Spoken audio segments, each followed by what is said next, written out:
अभी ये जो भी बताया गया है कि हमारी समस्या ये है कि हम लोग छोटे छोटे गुटों में बटे हुए हैं, हमें संगठित होना है, हमारी इच्छा शक्तियों को केंद्रीभूत करना है और शक्ति का संग्रह करना है। कैसे करें?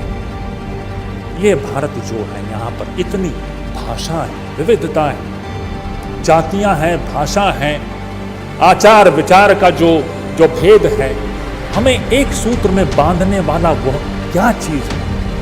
स्वामी विवेकानंद इसको कहते हुए थकते नहीं हैं, अपने आप को पूरी तरह से वे खत्म कर देते हैं इस बात को बताते हुए कि इस भारत का जो मूल नींव क्या है वो है धर्म। और जब धर्म की बात करते हैं, याद रखिए सनातन धर्म की बात हो रही है, कोई विदेश से आया हुआ ईसाई या इस्लाम धर्म की बात नहीं कर रहे हैं हम लोग। ये सनातन धर्म की कुछ अपनी खासियत है जो पूरे पृथ्वी में आज भी कहीं भी नहीं है। बच्चों, इस बात को याद रख लीजिए। ये जो वैदिक हिंदू सनातन धर्म की जो विचारधारा है, इसमें कुछ विशेषताएं हैं जो आज भी किसी भी समाज में उपलब्ध नहीं है। और यही एक विचारधारा है पूरे विश्व को एक नई सभ्यता और संस्कृति देने की क्षमता रखने वाली विचारधारा है। उस विचारधारा के बारे में स्वामी विवेकानंद कहते हैं, यह जो धार्मिक विचारधारा है, हिंदू वैदिक सनातन धार्मिक जो विचारधारा है, यही विचारधारा पूरे भारत को एकजुट बना सकती है। कन्याकुमारी से लेके कश्मीर तक हमें क्या बांधती है? यह धार्मिक विचारधारा। कश्मीर का जो व्यक्ति है और तमिलनाडु का जो व्यक्ति है, दो अलग भाषाएं भले ही बोलते हैं, लेकिन उनका जो विचारधारा है वह भी आत्मा के अमरत्व को मानेंगे। तमिलनाडु के लोग भी आत्मा के अमरत्व को मानेंगे। राजस्थान का व्यक्ति भी मोक्ष अपने जीवन का लक्ष्य मानता है, केरल का व्यक्ति भी मोक्ष ही अपने जीवन का लक्ष्य मानता है। उत्तर भारत का व्यक्ति भी गंगा को पवित्र समझता है और दक्षिण भारत का व्यक्ति भी गंगा को पवित्र समझता है। ये कौन सा विचारधारा है जो सबको जोड़कर रखती है? तो ये जो स्वामी विवेकानंद कहते हुए थकते नहीं हैं कि ये धर्म ही है जो कि पूरे भारत की पहचान है, ये भारतीय जाति का मूल मंत्र है, भारतीय समाज की मूल भित्ति है, भारतीय राष्ट्रीय जीवन का ये प्राण है हिंदू सनातन धर्म। पहले हम इस बात को समझ ले, हिंदू सनातन धर्म के बगैर भारत हो ही नहीं सकता।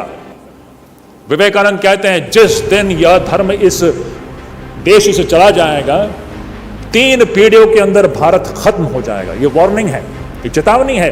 स्वामी जी कहते हैं, यह धर्म जिस दिन इस भारत से नष्ट हो जाएगा, 3 पीढ़ियों के अंदर यह भारत नष्ट हो जाएगा। और भारत अगर मर गया तो स्वामी विवेकानंद कहते हैं, अब पूरे विश्व से आध्यात्मिकता की समूल नाश हो जाएगी। सारे जो नीति और न्याय की जो उच्च विचार है वही नष्ट हो जाएगा। दूसरे संप्रदाय और मतों के प्रति जो हमारी जो सहानुभूति है, दूसरे मतों और संप्रदायों के प्रति हमारी जो स्वीकृति का जो भाव है, यही नष्ट हो जाएगा, क्योंकि यह हिंदू सनातन धर्म की विशेषता है। मैं पूछता हूं मेरे भाइयों, दूसरे संप्रदायों और मतों के प्रति जो सहानुभूति और जो स्वीकृति का भाव है, मुझे बताएं ये पृथ्वी पर कहां है?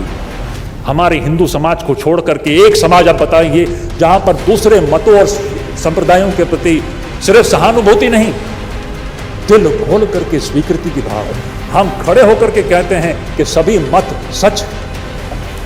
वो लोग कह सकते हैं क्या? कभी नहीं कह सकते। यही विशेषता है इस वैदिक हिंदू सनातन धर्म की जो विचारधारा है, और यही विचारधारा पूरे विश्व को एक नई सभ्यता और नई सीख दे सकती है। इसलिए देखिए, हम लोग जब भारत के भविष्य के विषय में बात करते हैं, भारत का जो भविष्य है ये पूरे विश्व के भविष्य से जुड़ा हुआ है। ये विश्व में इतना अशांति जो चल रहा है, किन किन बातों को लेकर के युद्ध हो रहा है, इस युद्ध के पीछे, इस अशांति के पीछे मूल कारण क्या है?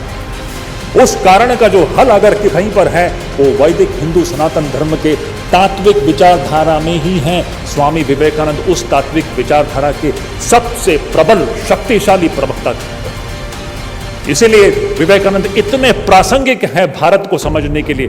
मैं अक्सर ये कहता रहता हूं, विवेकानंद के बगैर भारत को हम समझ ही नहीं सकते। आप जब विवेकानंद को पढ़ते हैं तो याद रखिए, आप भारत की आत्मा के अंदर प्रवेश कर रहे हैं। आप टेलीविजन डिबेट्स में देखेंगे कितने स्टैंड पॉइंट्स, कितने नैरेटिव्स कितने प्रकार के विदेशी विचारधाराएं उसमें आप देखने को मिलेंगे, लेकिन कोई भी इस मूल विचारधारा को प्रकट नहीं करता। तो जो भी है, मुझे यही कहना है, भारत का भविष्य, जैसे कि स्वामी जी कहते हैं, भारत का भविष्य इन 3 मुद्दों पर परिपूर्णतः निर्भर करेगा। क्या है? नंबर 1, संगठन। हमें संगठित होना होगा। उत्तर भारत, दक्षिण भारत, ये जात वो जात, ये जो लड़ाई झगड़े हैं, इसको छोड़ करके हमें संगठित होना होगा। फिर क्या है दूसरा मुद्दा? इच्छा शक्ति का जो केंद्रीकरण। हमारा लक्ष्य एक ही है।